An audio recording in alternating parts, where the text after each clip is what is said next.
వేములవాడ రాజన్న అధికారులకు ఆదాయంపై ఉన్న శ్రద్ధ ఏర్పాట్లపై లేకుండా పోయింది.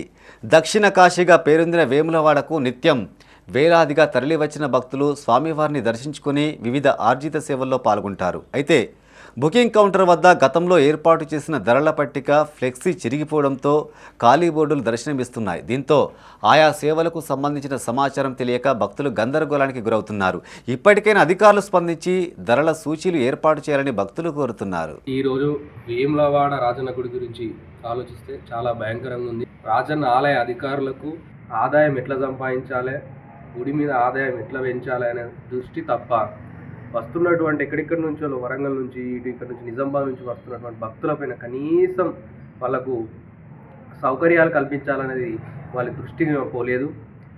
ఎప్పుడు చూడు ఒక క్యూ లైన్కు 300 టికెట్లను పెట్టిరు, ఇంకో కోటి టికెట్లకు రేట్లు పెంచారు.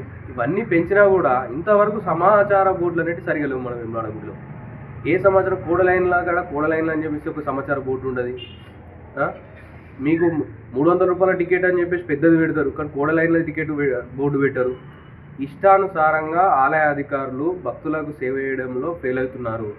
వెంటనే ఆలయ అధికారులు ఆలయ ఈవో స్పందించి అన్ని బోర్డులు ఎక్కడెక్కడైతే ఏ క్యూ లైన్లు ఉన్నాయో అక్కడక్కడ క్యూ లైన్ల బోర్డులను అమర్చాలి. ఈరోజు ఇప్పుడు వేములవాడ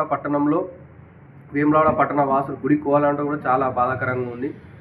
వేములవాడ రాజన్న గుడి కరువైపోయింది. వేములవాడ పట్టణ ప్రజలకు వెంటనే ఈఓ గారు మీరు తక్షణమే అక్కడ ఉన్నటువంటి ప్రతి లైన్లలో కానివ్వండి, ఇతర సమాచారం కానివ్వండి, వేములవాడ భక్తుల దర్శనం పట్ల కానివ్వండి, ప్రతిదీ సమాచార బోర్డు అనేది పెట్టాలి. లేని పక్షంలో మా బీఆర్ఎస్పీ తరఫున, మా హిందూ పరిషత్ తరఫున